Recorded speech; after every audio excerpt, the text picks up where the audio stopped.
everyone. Welcome into another episode of Five Rings Canes on the Five Reasons Sports Network. A loaded episode coming up. We've got a pair of guests. We'll be joined by Heisman Trophy winner Gino Toretta.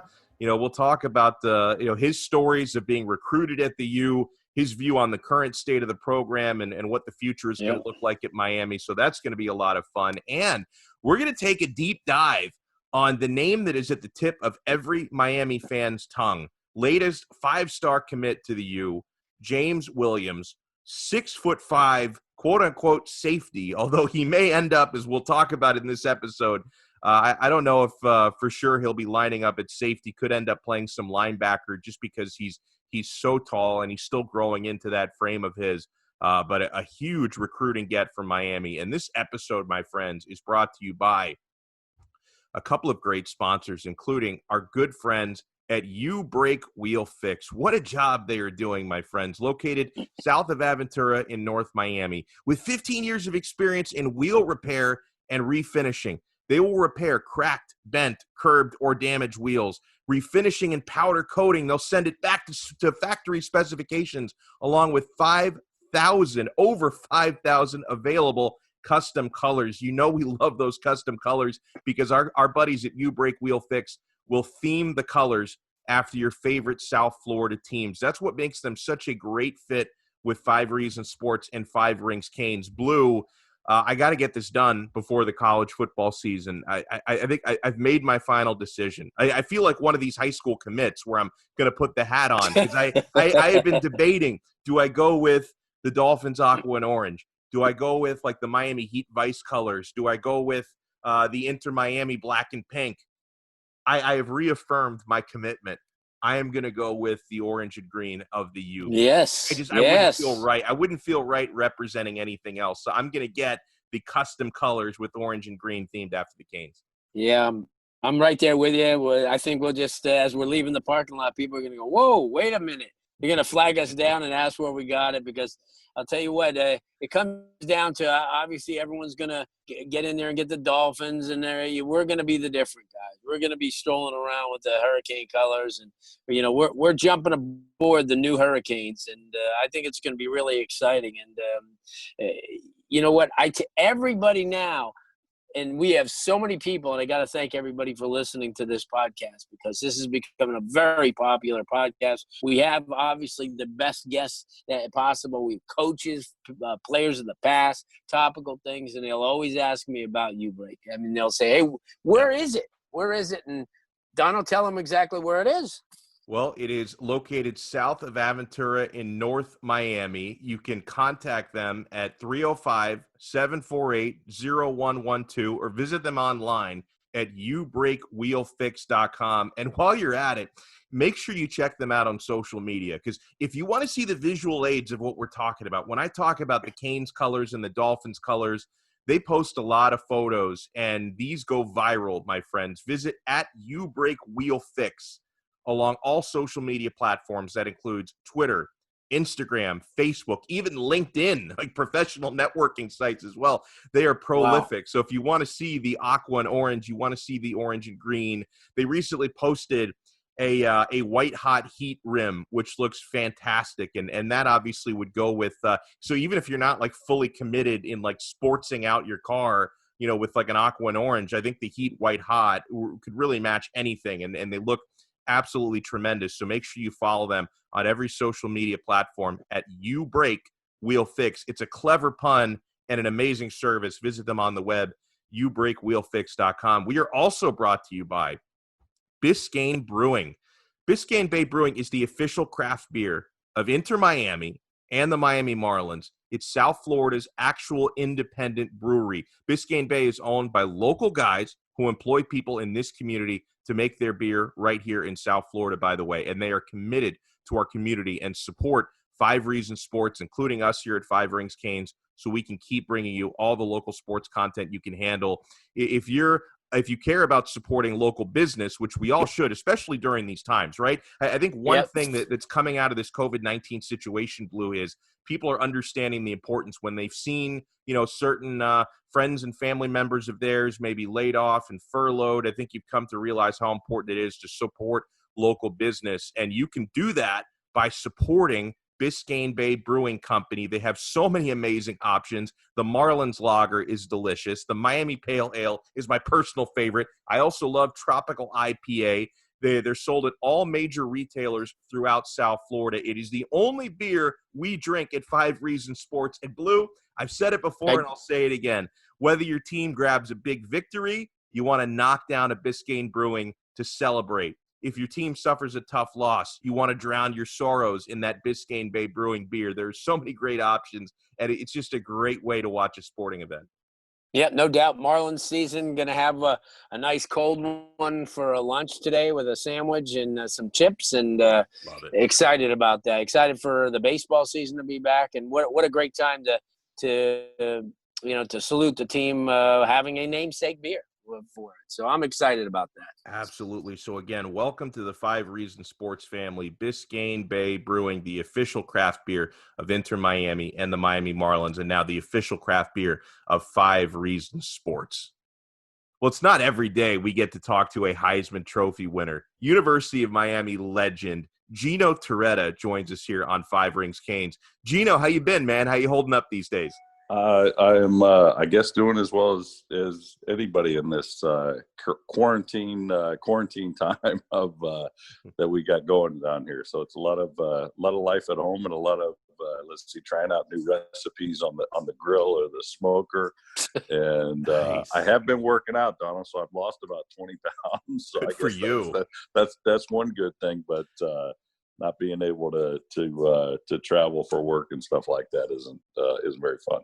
Losing 20 pounds when a lot of people have gained 20 pounds. You're keeping the universe in balance. I love to hear that, man. And obviously, a lot of our listeners are wondering what the college football season is going to be like coming up. If it's even going to happen in the fall, if it's going to happen in January, if it's going to happen at all. And of course, running your network, you're very much invested in all this. You look at this stuff closely. Do you have a hunch, Gino? Do you think that we get some form of a season in the fall, or is that going to have to wait? Well, I just think that, without a uniformity amongst the Power Five with no, a commissioner or the NCAA basically doesn't, kind of rule on the football side. They just rule on the basketball tournament. And I think with that lack of uniformity or lack of direction is a negative. I think that the state's situations, especially right now when we're taping, I mean, we're in one of the worst places you can be. Texas, is another one. Southern California is another one. I don't see it where, I know these conferences have said they're only going to play conference games, maybe a conference game plus one. I don't know. Is it safer for Miami to play Florida State, but it's not safer for them to play Florida? I mean, you know what I mean? Some of the stuff doesn't make sense, but I just think that with the uncertainty of the virus has been around, 7-8 months now that we know about. And the spectrum is, hey, you can not feel bad or not feel good for a day to death. And you don't know where you're at on that spectrum. To me, I don't want to take that risk. I don't want my daughter to take that risk. Or I don't think that when you're an unpaid athlete, and that's probably a lot longer discussion, that you should be forced to go out there and play. Because what if you are that younger person that's you don't know, but is somehow have a health risk and you die? I mean, that's horrible. I mean, think about it. We're old enough to remember the guys that have had heart attacks, in on the basketball court, and they find, hey, this guy had a large heart and things like that. Young players and great players. So I think that I think it's a long shot right now, unless there's a drastic turnaround. But New York did it. They turned it around and got it down to 0. But I think there's some measures that a lot more strict measures probably need to be taken around the country to get the rest of the country like that. Gino, when you take a look at the football side of things, and all the Miami fans are just so excited over the last couple of months because of the transfer portal. I don't think there's been a better off-season coach in America than Manny Diaz. I mean, he has really he's done well last couple of years. Yeah, he has. He's done extremely well. And, you add a couple of pieces here and there, and then all of a sudden you bring in a quarterback like D'Eriq King, somebody who's got kind of proven himself, as somebody can move the chains, somebody who is, a dynamic force. And I know that as Hurricane fans, we've been promised a lot of things over the years from every quarterback, and not taking shots at Brad Kye or anybody who's been there in the past, but they've, for one reason or another, they haven't kind of lived up to it. Talk about D'Eriq King. I mean, I know you probably, you've watched him, you've watched film on him, you see what he brings to the table, maturity. Because if you're a freshman and you're giving all this, attention to a freshman, then you kind of wonder. But this is a guy is 22 years old, so he's been around the block. He's got a little bit of he knows that this is his springboard to the next level. Talk about bringing in somebody like that, of that caliber. Well, I think it's a lot different, as you know, Blue. It's a lot different probably recruiting a 21-year-old kid versus a 17 turning 18-year-old kid, because you're not really sure how high the ceiling is for the guy coming out of high school.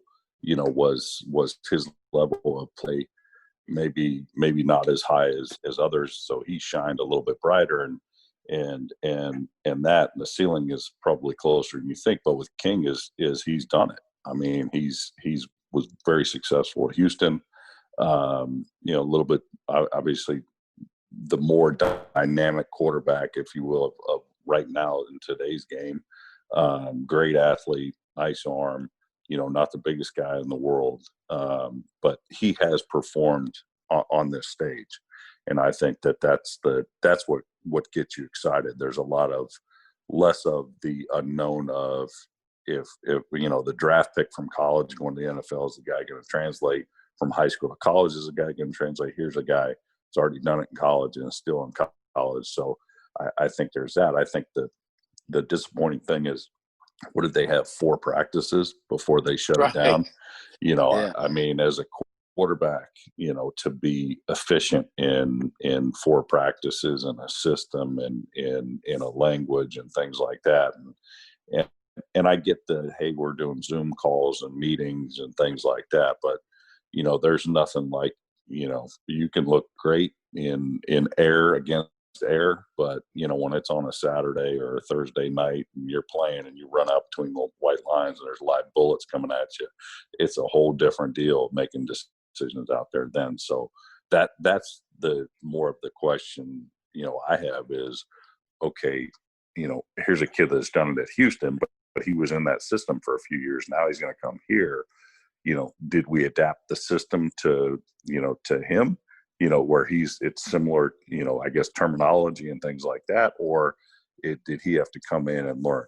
Either way, there's going to be a learning curve, and you would have liked to get rid of that in spring ball, but they didn't have that opportunity, and who knows how much of an opportunity they're going to get if they get one to practice before playing an actual game. Right. I mean, but you bring up a great point. Here's somebody who is a mature guy. So if anything, you're glad he's not 19 and he's coming back to a situation. At least not only the experience factor of him, he has, he has the ability, like you mentioned, Kai, he had the ability, but listen, I always say the quarterback is only as good as the under 10 guys that are around him on offense. That includes your O-line, that includes your skill guys around you, whether you have a running game and that. And, and I think that the success and failure, you're reliant on all those guys to do their job. I mean, a tackle can have a good game and miss 10 plays, if you will. A quarterback, he can't have a good game if his tackle misses 10 plays. Right, you know what I mean? So it's where they haven't had all the pieces of the puzzle around talented players. We've had sporadic, guys on the outside, and then, maybe inconsistent. deficiencies at quarterback or vice versa, or we had a running game but didn't have the guys on the outside. And I think that's what we haven't put together now. In, like you mentioned, Manny, in the last couple of years in the off seasons and recruiting, I mean, it seems like, he's getting, some of these 5-star kid guys to stay home. I would think, the civil unrest and some of the stuff that's going on around the country, you're going to get more of the local kids, to me, to stay Right. here. I mean, not for nothing. I don't want to travel. I don't want to get on a plane. And, if I'm a player, you want your parents and your friends to be able to come see you. And, not for nothing, maybe they're just like, hey, you know what? I can play here. I can play in an NFL stadium. Oh, by the way, I'm in one of the best cities in America. And nobody can tell me any different than when you win in this city in Miami, it's not the best city in America. I mean, whether it's the Heat, whether it's the Marlins, whether it was us, the Dolphins, when you win here, this place is awesome. And it just is craving a winner. And I think that's what these kids,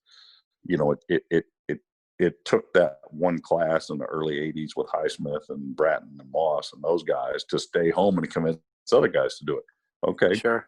It seems like, you're getting some of those pieces of players where you're like, I can't remember the safety kid that just committed. I mean, James Williams. Yeah.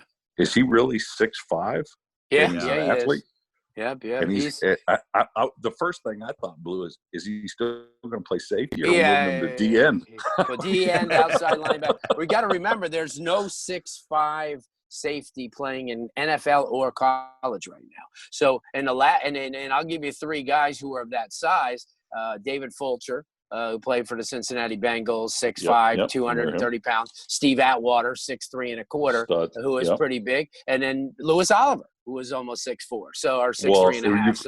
You forget one guy that had to move down, and he's a Hall of Famer, is Urlacher. Yes, Urlacher's okay, there you go, same thing. He did play safety in college, and then didn't move down until he got to the NFL. So no that's doubt. what I was kind of shocked. I'm like, is this kid really 6'5" and he's a safety? I mean, that to me is amazing. And if you can, convince him, obviously, the skill guys, they like staying in the skill positions, convince him to say, hey, at middle linebacker or D end, I mean, if you go to the high paid positions as DN, you became a I was going to say at that kind of size. I mean, that would be phenomenal. But you brought up a great point about line, and we've had Casey Jones and Leon Searcy on in the last couple of weeks, and that's the one thing we talked to them about line play. And how the line play had really kind of let this program down in the last couple of years. Now you have somebody like Aaron Justice who comes in, who seems like he could recruit, knows the score. Talk about that, because I think that's more important than any receiver or running back they're going to bring in, is who's going to protect the quarterback. And certainly that's, for you, that's a key position. If you're Gino Toretta now, you look at that that offensive line position. Talk about that and how important it is for you to get that fortress built around. I think it's the most important thing. I think that we struggled my senior year. My junior year we had Searcy, and won the title. We struggled, and we ran into them at the end of the year, and we had a suspect offensive line. We were moving some parts around. Some guys got injured, and couldn't block. We had Alabama had 2 first-rounders, on their D line. So you see what when you play those quality teams of what offensive line and performance means. And I think what we probably haven't done, and Casey and Leon will know this. And Leon, since he played both systems, I played both systems. But Casey got here and only played in Coach Erickson's system. Well, I forgot he played in Butch's at the end of his career. But with Dennis's system, Blue, it was very simple. I mean, we ran inside and outside zone, counter, and draw, and that was it. And to me, you can be successful, with maybe not the best, most talented offensive line, but I think with anything in football, the simpler you make it for a player to where he's not thinking and where he's just going out there and reacting, the better that they're going to be. And I think that, whether it's, I always look at the best coaches, anywhere are, what are my best 11? What can they do? Does that mean we're running a one back offense? Okay, well, let's run a one back offense. Does that mean we have 5 wides and no running back, and that's our best 11? We're going to do that. Okay, let's do that. Does it mean maybe we got an I formation and we're going to power with the hell out of people? Do that. And same thing defensively. I mean, we had our 89 or 91 reunion a couple of years ago, and we're sitting there having a beer with Coach Erickson, Coach Bratkowski, and Coach Bratkowski was telling me, he was laughing. He goes, Sonny Lubick was our defensive coordinator, and he goes, this 91, I think we probably gave up 9 points a game on defense. And he said Lubick would be up there just like, I don't know what we're going to call. And he said 90% of the time he would just say, Canes, 2 and play it. And that was just their defensive call. The Canes was the front, 2 and play it was the coverage. And kept calling the same thing over and over again. Well, teams, when they came and played us, they knew we were going to play 4-3, cover 2. And they couldn't beat us. Crazy. And that's what I mean is you let those guys, you let them play fast, and you say, okay, I know what I'm doing. I see what they're doing. I'm prepared for it, and you do it. Instead of saying, hey, we got G here, we got, 4 quarters, we got 3 rotation, and you're putting too many questions because maybe the look that the offense gives is not what you called the defense for. And all of a sudden a kid busts, and all you need is one guy in the secondary to bust, and you give up a big play. So, I mean, it was funny hearing them in the press box, or Coach Pratt from the press box just saying, 90% of the time he called the same thing. And he was agonizing over making the same call over and over again. But, why I like that. That's why, to me, I'm always like, especially in college, is when you don't have 80 hours to drill in and show the defense every single look. You only got 20, just call the same thing. Let your guys play as fast as possible and go out and beat the other team. I love that. That's great. So yeah, going back to recruiting real quick, is we're starting to see signs that the quality is maybe getting closer to what it was back in the day when you were recruited. Can you recall that process, Gino? What was it like getting recruited by the University of Miami, and why did you choose the U at the end of the day? Well, when I came out, it was easy to come here. I mean, I graduated in '88. They just won the national championship in '87. My brother Jeff had come here in '85 and '86 and backed up Testaverde from junior college. I'd come to football camp as a sophomore in high school, so they were having success, and it was easy. Now, I say that it was easy, but I didn't want to come here. I wanted to go to Stanford because I was maybe 6'2", and I was 100. I remember stepping on. I think I was 171 pounds when I got to school here, in like one of the first practices. And I can remember on my recruiting visit, Steve Walsh, he took me out because my brother had taken him out on his visit, and he goes, I'll return the favor, okay. And I can remember being a frat party and like Daniel Stubbs being there, and Stubbs had one of the deepest voices that any person on the planet. And he put his arm around me, and he was just like, Gino, you can either come here or win with us or go somewhere else and get beat by us. and all I could think of is like, I mean, his arm probably weighed 50 pounds. And I'm like, dude, I don't want this guy coming after me. And like he's going to destroy me. And really, like, so my thinking was, I don't know if I'm ever going to be big enough to play in Division I. And I knew what Stanford's degree was worth. Obviously, I'm, a Northern California guy, and that's really why I wanted to go to school there. But they said I wasn't good enough, didn't even offer me a visit. And so I took visits to University of Washington with Don James and Dennis Erickson, who was at Washington State. I was Dennis Erickson's top quarterback, and I took a visit up there, and it was snowing like hell in Pullman, Washington. I'm a California boy. I didn't even play in the rain. There's damn sure no way I was going to go up there and try to play in the snow. So I opted out of that. I came on my visit here. It was, I think, the third visit I took, and it was the ticker tape parade weekend in Miami. So I get you get a chance. You're a high school kid in awe. These guys just won the national championship. They placed us at the end of the ticker tape parade, and we just watched the guys roll in, get in front of the stage, address the crowd. And at that point, I was like, I didn't care if I played or not. I was like, I want to be a part of the national championship team. I mean, that was kind of my thinking at that point. And then, I can also remember during the Orange Bowl that year when they won the title, Jim Kelly and Kozar were on the sidelines, and they were interviewing Jim Kelly. And I think they probably just got either knocked out or they were getting ready for the playoffs, because the Bills were, I think that was about their stretch where they're going to the Super Bowl every year. And Jim Kelly says that, I think it was Docker, a guy interviewing on the sidelines, he just said, why would you want to go anywhere else? It's January 1st and it's 80 degrees. And I thought to myself, I'm like, you know what? Here's a guy that's in Buffalo playing quarterback, and he's got a great point. Why wouldn't I want to go there?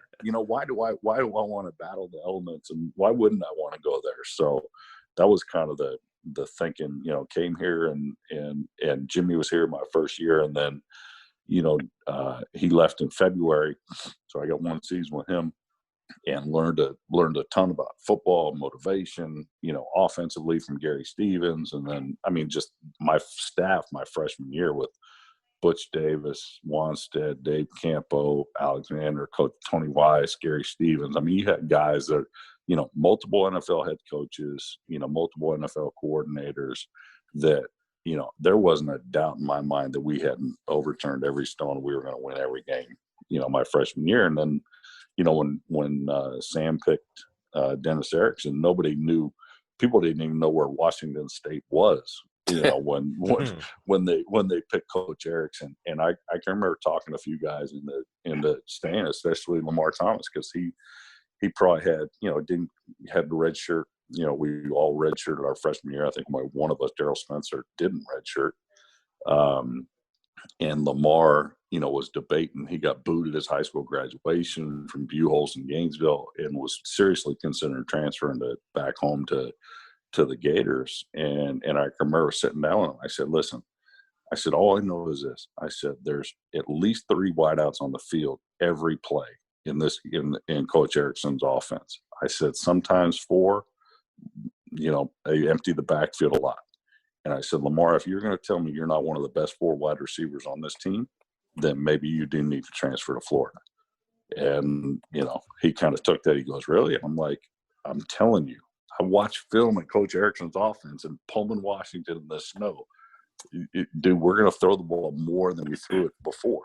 And there's going to be more opportunities and things like that. So that was kind of, why I came here. And obviously, things work out. Got a chance to play early when Craig busted his hand my redshirt freshman year, and had a couple of great seasons at the end, won a couple of titles, and kind of that part about. But that's kind of why I came to. That's awesome. Why I came to school here. Yeah, that's really cool. Imagine some of the what ifs there. Like, what if you had decided to go to Stanford? What if, and if you hadn't have come here, maybe Lamar Thomas ends up transferring I tell you to Florida. What if, if there was a transfer portal, I don't know if I would have stayed.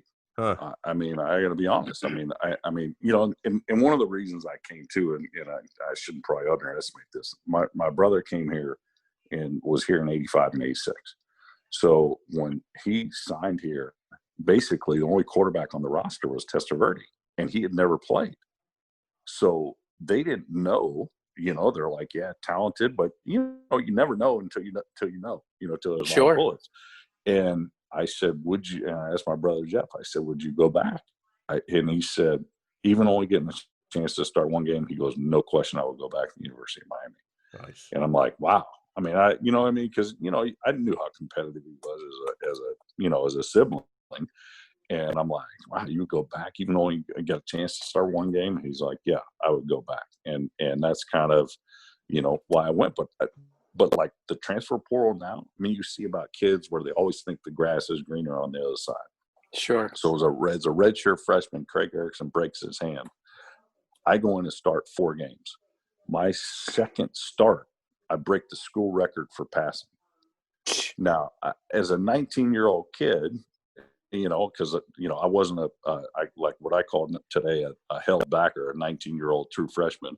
I was a 19-year-old sophomore in college, and I think, okay, I can do this here, and I just broke the school record for passing in Miami, and then went 3-1, and then Craig got healthy. He comes back, starts the rest of the season. Well, I had to sit the whole next year. Like with the transfer portal, I would have been like, okay, who's got a slot in the spring? Awesome. But think about it though. Like Dennis Erickson was my other offer, and he was now my head coach. I'm like, That's well, awesome. where the hell am I going to go? You know what I mean? But I think about it. If it was today, as a competitive player that had success, would I tested the water? Because back then you couldn't really, I don't even know how to test the water, but you're giving the kid the opportunity of test. Hey, maybe you don't want to be where you're at. Maybe you want to go somewhere else. So I don't know if I would have stayed because I wanted to play. I was like, man, I'm good enough to play as a freshman. I know I sure, like back then I was like, if I could play quarterback in Miami, I can play anywhere. And, I probably, you don't know. Yeah, that's great. Last thing we wanted to ask you, and of course, leave it to Larry Blustein to connect these dots and figure this one out. Gino, is it true you went to high school with the guys from Green Day? What was that like? Billy Joe Armstrong was a couple of years younger than me. I played my first year of football, the Rodale Crockett Cowboys. Dave Armstrong was his older brother, and I played with Dave on the Cowboys, and Billy Joe was our water boy. So wow. I've known Billy Joe a long time. I can still, like, his mom was a waitress at a little diner restaurant called the Embers right up the street from my parents' bar and grocery store. So used to see her all the time. I can still remember, and I should try to go find him in my mom's house, but there's a lot of stuff there. But my mom used to have these charity fundraisers, but Billy Joe was a childhood entertainer. I mean, he was a talented kid. So I still can remember seeing pictures, like headshots of him in the blue, the light blue with the ruffly tuxedo shirt, as his, like, here's who's going to be our entertainment, Billy Joe Armstrong.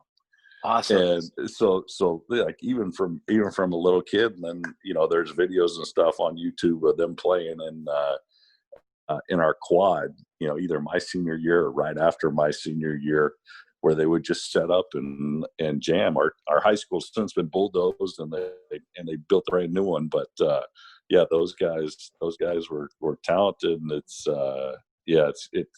fun to see when anybody that you've known from that long ago that becomes that successful and talented. But that's awesome. Yeah, a lot of good time.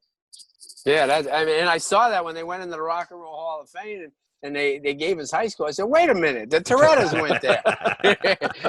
Blue, only you would remember. You were like, wait a second, pinhole without the H, isn't that's where Toretta went to school? Wow, that's awesome, Gino. That's that kind of made my day. I'm a big Green Day fan, so I like question. that. I like that. That's really cool, Gino. We cannot thank you enough for taking the time. I'm glad you've used this time, without much going on, to get in such great shape. I'm sure if Manny Diaz needs a quarterback, maybe if you have a couple games left of eligibility, he'll give you a call. Donald, I don't know if I got a couple games. I don't know how many throws I got. I throws. said I've lost some weight and I'm jogging a little bit, but I probably got about 10 or 15 good throws. But I'm nice. sure if I tried to rip a few comebacks, my forearm might pull some old scar tissue that's been built up there over time. Well, we'll definitely get you out of the mothballs once this thing gets over. We'll get you to do some camps because I know these kids. I know these kids can definitely benefit from what you have to show them. And I watched you. We'll just have to get Lamar Jackson and one of those other running guys to go over that stuff. I'll go over the drop back stuff. That's a deal. And that, like we did the Orange Bowl for the Orange Bowl. That was that was probably the last thing we did. I mean, right after that, because I remember talking to one of the guys, and I'm like, well, this doesn't look good, man. I think it's going to get a lot worse. And then, and then it was. You're right. That was one of the last things that I went to, unfortunately, 148 days ago. Exactly. Good stuff. Thanks so much, Gino. All right, guys. Really happy to bring in an Emmy Award-winning sports anchor and reporter. You know him and you love him. Chris Fischer joins us here on Five Rings Canes. And Chris, I was really happy that to get back in touch with you over the last few days, because I hadn't remembered that you did an in-depth story on James Williams, who's now the hot name among Canes fans, 5-star safety. You know, he may end up playing linebacker or D-end, as we've talked about, but 5-star athlete who's heading to the U. I mean, before we get into James, Chris, I mean, how are you doing, man? How you been throughout this pandemic? I hope you and your family are well. We are doing well, staying happy and healthy, trying to enjoy the sunshine as much as possible. It's tough right now considering all the rain in South Florida, so it makes you stay in a little bit more. No doubt about that. And so let's dive in.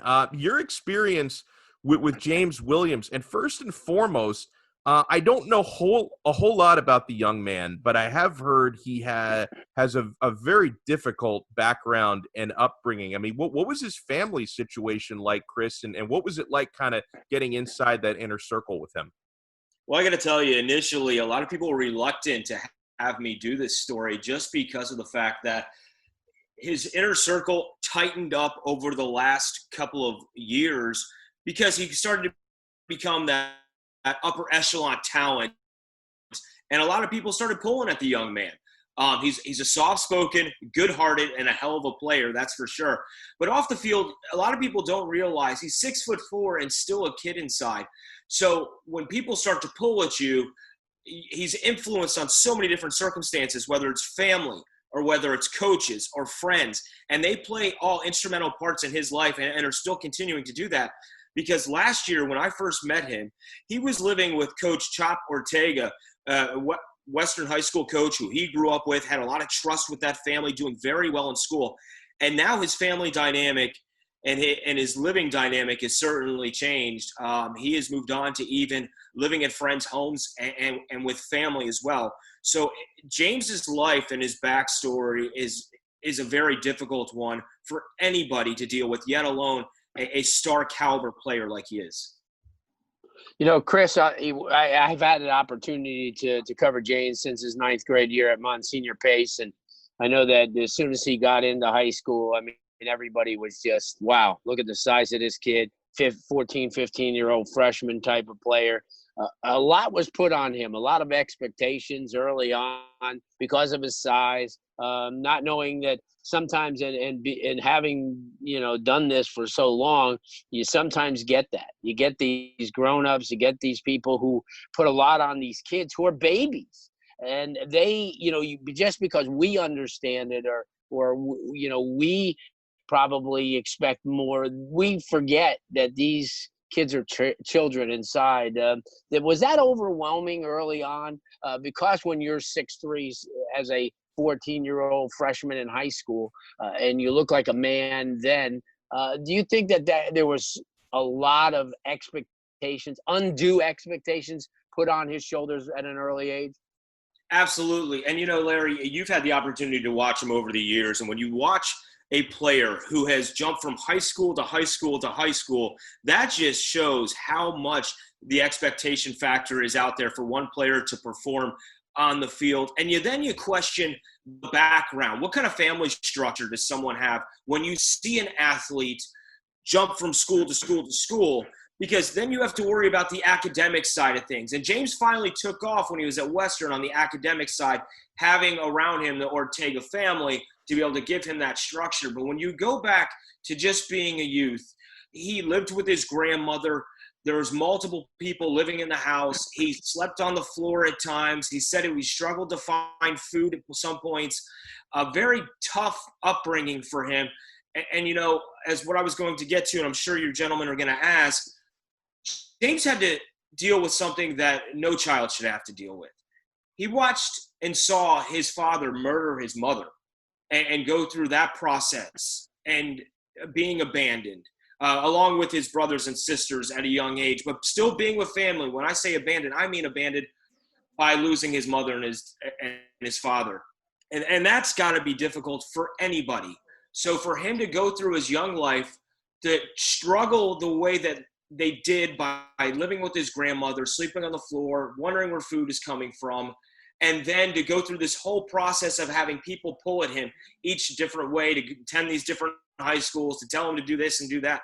It's kind of hard to build up that trust for James. And I'm glad that he's able to do that now with committing to the University of Miami, because he obviously feels that family structure and that friendship structure is going to be around him to be able to progress over the next couple of years. You know, I kind of chuckle when you mentioned pork chop, because I covered Robert Ortega when he was a little squatty 5'7", 210-pound nose tackle Arthur. And what he's done, and you know, he's taken a lot of undue heat as well. Because people think that he's doing this or that or trying to control a kid's life, but all he's doing was providing a stopgap. And I mean, fed the kid all the time, got him clothes, you know, was a friend, surrounded him with his kids and all the other kids that, you know, because Robert's a really good youth football coach, and he's assembled some really outstanding football kids over the years, and he's a father figure to a lot of people. But I also too, and I know that when he left American Heritage, everybody kind of felt that, wow, you know, I mean, here he had everything set up. You have Pat Surtain, you have Darryl Porter, both of them played in the NFL, both of them could give him instructions, but people didn't realize it was going a lot deeper than what was happening on the football field. And I'm glad that you pointed it out, because there was a lot going on at home. And, you know, and I know that, I don't know if he's still with Saquon Smith, you know, now, but I know that he's known Saquon for a number of years. Saquon and he were both on the Western team. Saquon has moved on now to Plantation High School. But that was the one thing that a lot of people didn't understand. They were blaming adults for things that they didn't even know was going on. Absolutely. And I want to point to one thing about Chop Ortega and his family and what they were able to do. James's grades were doing very well when he was at Western. Like you said, Larry, he always had food on the table. Chop loved to cook for him. But one of the things that helped really reel James in was the fact that that youth football team, James would go out to practice and teach these kids even after his own practice at Western High. And he really enjoyed that time because he was around, you know, Chop's kids who he deemed brothers. And it's as well as his friends, because Chop would invite James's friends out to be able to guest coach. So that was a big element to their life. And I don't think people see that or know about that backstory, because James is such a good-hearted young man that to be able to see him get pulled all these different ways, I'm sure that could be just confusing and really weigh on him. And now, you know, he's moved on to that final year at Heritage for his senior season. And I'm wondering what that structure is going to be like, because it certainly was in place while he's at Western. But all that different influence from the outside, from friends and family, and it's just got to be difficult on anybody, yet alone James Williams. Yeah, it's just and thinking about I can't even imagine what it's like to have an upbringing like that and to have seen the things that James has seen. And it certainly sounds like it built a lot of character and strong character just for him to overcome all of that and to be where he is today on the cusp of playing major college football. And so kind of on that line, you know, you mentioned a very good-hearted young man. You know, what sort of, you know, we could talk all day about the type of player he is on the field, but what sort of teammate are the University of Miami players going to get once he arrives on campus? I think you're getting a positive guy. I think you're getting a leader. If you're a Canes fan, when you watch him, I think he will be a guy who develops into a leader. He's not always the most vocal guy on the sideline. He seems more like the set the example, set the tone kind of guy. But he's always in on the play when he's playing that safety position. And Larry, you could speak more to this. I've seen him probably play 6-7 games over the last 2 years. But he's always around that ball, and when he's on the sideline, yeah, he's going to pump you up. He's going to get you going. But overall, I kind of think he's more of a soft-spoken leader. Yeah, good football player, brings the wood. I mean, I still, down the line, I think because we were just, we had just talked to some people about the same thing, but not very many 6'4", 6'5" safeties in NFL college these days. So, I mean, I'm figuring because of the fact that his size, they're going to give him every opportunity to play the position. I have always thought his future maybe was with his hand down or perhaps as an outside linebacker or even inside at that size, because he has the skills to cover, and he's getting a better and better all the time at tackling. So why not bring him closer to the action? Yeah, I think he's going to end up moving to the outside at linebacker or, like you were saying, defensive end. But I think defensive end, he's going to have to put some meat on his bones. He's definitely got speed. He's a ball hawk. That's one thing I have noticed over the years. And almost every game when I was covering, he'd come up with an interception or a big hit. He loves going after the ball and playing that center field position. So that also became a point where teams, he would take away that side of the field that he was on. Now, will that eventually happen in college? I don't know. That depends if he's playing back there in the secondary. But we'll see about that. I think it'll be interesting if he lines up at the linebacker position because he does have the speed to be able to cover sideline to sideline. I look now, Chris, big picture at what the University of Miami is doing in recruiting, and Canes fans have been asking for this kind of thing for a number of years, like try and keep more of the great South Florida players home because so many guys had been going up to Florida State, going over to the SEC, Miami not keeping the guys the way that they used to back in the 80s and 90s and early 2000s and all that. And now they appear to be doing it. They appear to be keeping these great players home. But it's also astounding to me that they're doing it now coming off a really poor season. I mean, 6-7, they lost to FIU. I mean, I really didn't expect, and obviously people will criticize any Canes fan for celebrating an off season, but it is what it is. Manny's doing a fantastic job. But I mean, how do you think Miami has been able to do what they're doing in these recent months in recruiting? Because I didn't expect it, Chris, coming off the really poor season that they just had in 2019. Well, I think there's a lot of variables involved, and none more than what we're living through right now in 2020. But in talking distinctly about James Williams, I was rather shocked because all the time that I spent around his family, his living structure, his coaches last season, he seemed destined to end up in Athens at the University of Georgia.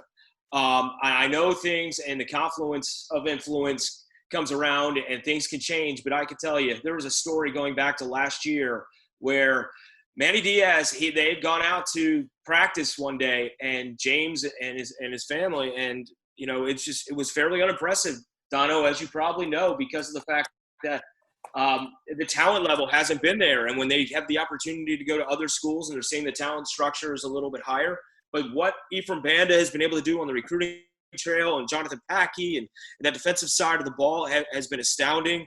I mean, James Williams, their biggest get in years. And I think you pointed out to it on Twitter this week that instantaneously he went from a 5-star to a 4-star on Rivals as soon as he committed, which is very UM-like. Yep. But in getting back to the times and the structure of things right now, I think, as sad as this is, I think a feather in the University of Miami cap is the times that we're living in with coronavirus.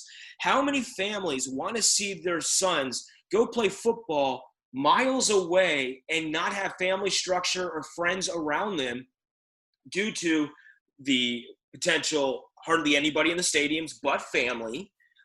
You don't want to be away if you're sick. You don't know how that university is going to react. And with being home and a little more comfort structure around that situation, that may lend to signees and recruits wanting to end up at the University of Miami. And now with James Williams coming along and seeing that 5-star / 4-star recruit get signed and commit, I think, that's going to help establish maybe getting a Leonard Taylor in the Palmetto 5, as David Furones wrote about just this week, to give UM a little more of a listen and have more potential there. I just think this is a sign of potential things to come because players during these times are going to want to stay close to home because it is rather unsettling what's going on. We're going to have condensed games, it looks like, as far as our condensed scheduling, only conference scheduling, maybe a +1 where like Florida State and Florida will play each other, natural rivalry games. But I just believe over this next couple of years, the coronavirus and COVID-19 is definitely going to play into how recruiting is done and how athletes think about attending certain schools. Yeah. Really good stuff here. Great stuff. And I want to make sure everyone follows Chris at Chris Fischer 07 on Twitter. Chris, thank you so much for taking the time and sharing that insight on James. Yeah. Great stuff. Good stuff. Take care, guys. Good talking. All right, Chris. Thank you.